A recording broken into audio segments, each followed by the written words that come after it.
अस्सलाम वालेकुम second year, क्या हाल है आप लोगों का? ठीक है बेटा आप लोग? जी बच्चे, हमदानी मुस्तफ़ी की दूसरी गज़ल उसके हवाले से आज हम काम करेंगे।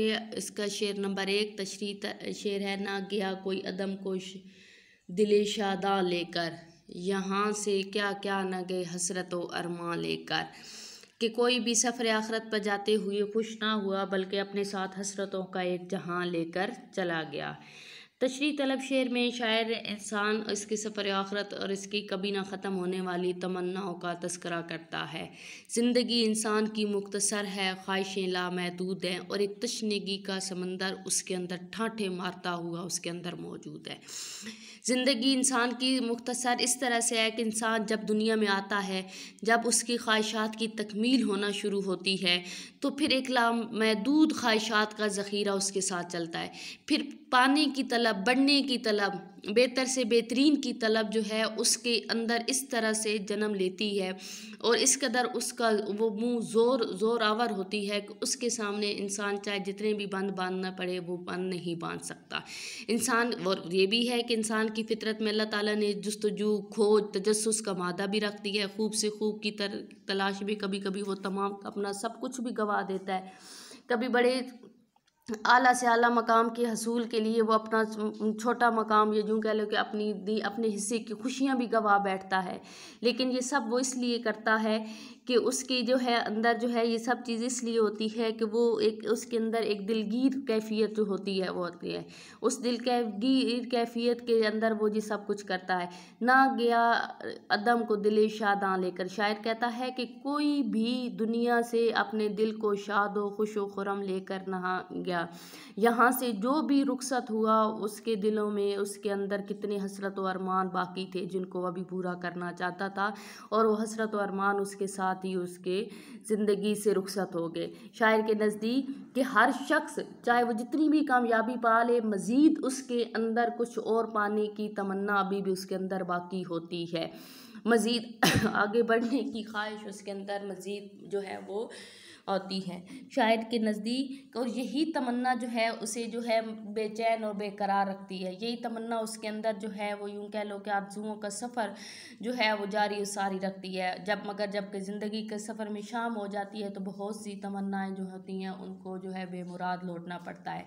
सफ़र आखरत पर रवाना होने वालों में से कोई भी ऐसा ना होगा जो एक मुतमिन दिल या मुतमिन कैफियत के साथ रवाना। वो हमेशा यही बात जो है वो करता रहता है कि ये हुआ नहीं, वो किया नहीं, ये अभी रह गया, ये अभी करना था, वो मिला नहीं। यही सारे सवालात और जवाबात को लेकर वो इस दुनिया से रुखसत हो जाता है। और ये इस शायर का ने दुनिया की एक बहुत बड़ी हकीकत को बयान किया है। एक हमारी रोज़ाना आम रूटीन की जो ज़िंदगी है, मामूलात हैं, ज़िंदगी है, उनमें ये सारे वाक़यात व हालात जो होते हैं हमारे सामने जो हैं वो दिखाई देते हैं। दूसरा शेर है बेटा, बाग वो दश्ते जनू था कि कभी जिसमें से लाला व गुल गए साबित न गरीबां लेकर। ठीक है जी, इसमें शायर ने उर्दू अदब का क्लासिकी अंदाज़ अपनाया है। क्लासिकी अंदाज़ में आप लोगों को पता है कि बेटा जो बहार का मौसम होता है वो आशिक के लिए इंतहाई ख़तरनाक होता है। ठीक है, बहार की आमद है, नाकाम आशिक की दिलगीर हालत है। शायर ने जो है उसकी एक हालात को इस तरीके से बयान किया है कि उनकी दीवानगी, आशिकों की दीवानगी और जुनून में बहार के आने से मज़ीद इजाफा हो जाता है। बहार की मुअत्तर फ़िज़ा, हर तरफ खिले फूल, खुशबू, बहारें जो है परिंदों का चहचहाना उसके जज्बात में एक तलातुम पैदा कर देता है। वो दीवानावार जो है अपने आप को लिए जो है वो सहराओं जंगलों की तरफ जो है वो भाग पड़ता है। दूसरी तरफ अगर बेटा देखा जाए तो ये शेर जो है तशबीह की उम्दा मिसाल है। तशबीह किस तरीके से उम्दा मिसाल है कि शायर ने दुनिया को बाग से तशबीह दी और साथ ही उसने सनत तज़ाद का भी इस्तेमाल किया। दो मुतज़ाद चीज़ों को एक जुमले में इस्तेमाल किया है। अब आप देखो कि इसने मज़मून में मज़ीद हुस्न आफरीनी इस तरीके से पैदा, उसने कहा कि दुनिया एक ऐसा बाग़ है। सबसे पहले हम तशबीह का तज़किरा करें कि दुनिया एक ऐसा बाग़ है जिसका हर फूल, हर गुल जो है वो अपनी रहनाई कभी बरकरार नहीं रख सकता।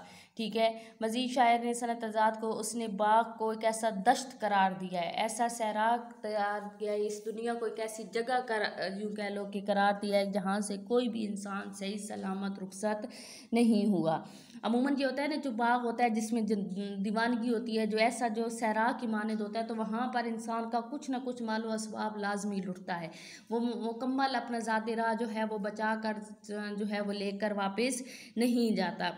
यहाँ भी शायर ने इसी चीज़ का जो है तस्करा किया है, कहा है कि शुगुफ्ता चेहरे और मासूमियत से लबरेज मुंह बंद कर ली की सूरत में जज्बात व पाकीज़गी लेकर जब वो दुनिया में आता है, तो फिर दुनिया के हालात वाक़यात उसे इस कदर परेशान करते हैं, इस कदर उसे तड़पाते हैं, इस कदर उसे अजियत में मुब्तला रखते हैं कि वो एक ऐसे रूखे सूखे फूल की, ऐसे बंजर ज़मीन की कैफियत इख्तियार कर लेता है कि जिस पर ना तो अब दोबारा कोई फूल खिलता है और ना ही वो आबादी की तरफ आती है। तो यहाँ भी शायर ने यही चीज़ बयान की है और कहा है कि जिस तरीके से बहुत अच्छे से अच्छा लिबास तैयार किया जाए और लेकिन उसकी मुनासिब देखभाल ना की जाए और उसको जो है मुनासिब तरीके से पहना ओढ़ा ना जाए, तो वो अपनी असलियत या अपनी असल शक्ल जो है उसको खो देता है। इसी तरीके से कोई भी ये वो बाग ऐसा दश्ते जनू है जहाँ से कोई भी अपने दिल को साबित या अपने गिरीबां को साबित लेकर नहीं जाता। इंसान इस दुनिया में अपना सब कुछ फना कर देता है, सब कुछ अपना लुटा बिटा देता है और अपने साथ सिर्फ अपने चंदा माल लेकर जाता है, और वो भी वो अमाल जिनकी फ़िक्र उसे और जिनको पूरा करने में वो अपनी ज़िंदगी को सर्व करे। तीसरा शेर है बेटा, पर्दे खाक में सो सो रहे जाकर अफसोस, पर्दे रुखसार पे क्या क्या माह ताबा लेकर। इसमें शायर ने कलमे अफसोस का इस्तेमाल किया है।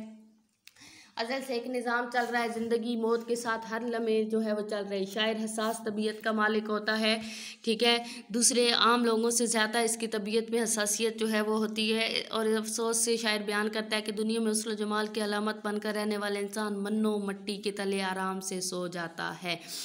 कि जो इंसान अपने साथ एक यूँ कह लो कि मट्टी का तनका तक नहीं लगने देता, अपने आप को इस कदर सजा सवार कर बना कर रखता है, अपनी खूबसूरती में दिन रात इजाफा करने में जो है वो कोशां रहता है, लेकिन वो यह नहीं जानता कि ये सब चीज़ें तो सांस तक हैं। जैसे ही सांस निकलती है, जैसे ही रूह परवाज करती है, उसके बाद वो ख़ुद भी मिट्टी का एक ढेर बन जाता है।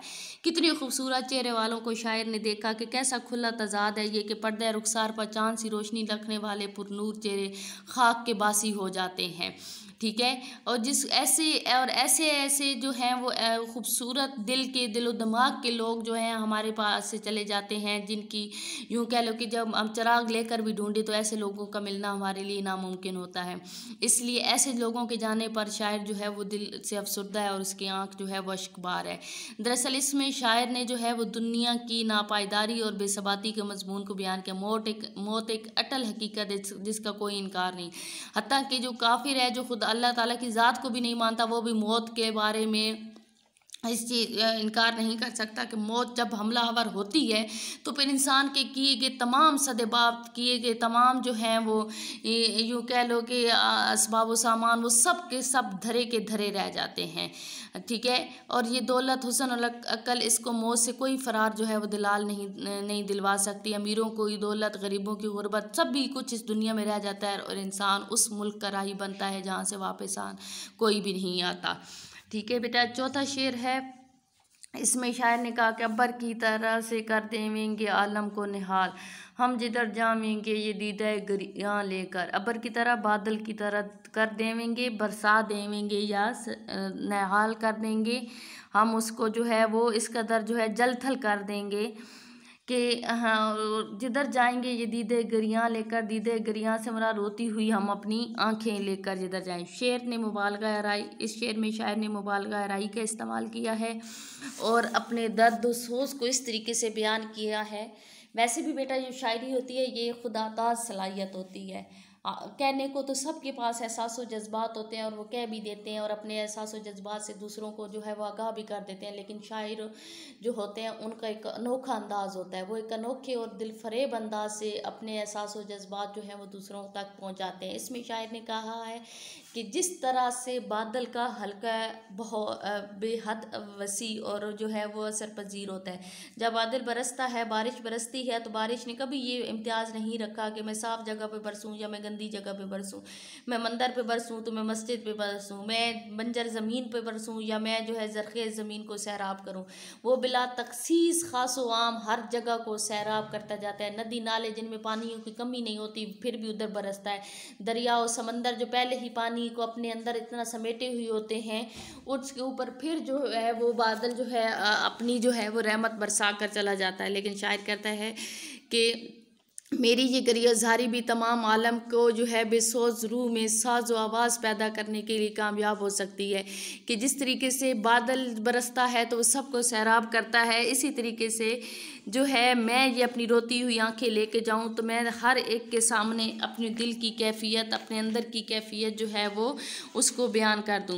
कि ये शायर इसमें इस तरीके से बात करता है कि अगर ये गरियाज़ारी भी तमाम आलम की बेसोज रूह में साज़ो आवाज़ पैदा करने में कामयाब होगी। ये आंसू खूने जिगर से नमू पाते हैं, ये आंसू ऐसे ही नहीं निकलते, इनमें मुर्दा जिस्म में सोच पैदा करने का जौहर मौजूद है।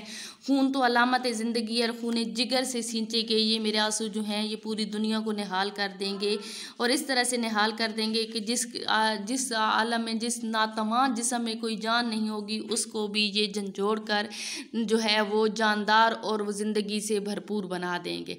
ठीक है बेटा, इसके 4 अशार हमने किए हैं, बाकी अशार जो है इंशाअल्लाह ताला अगले लेक्चर में करेंगे।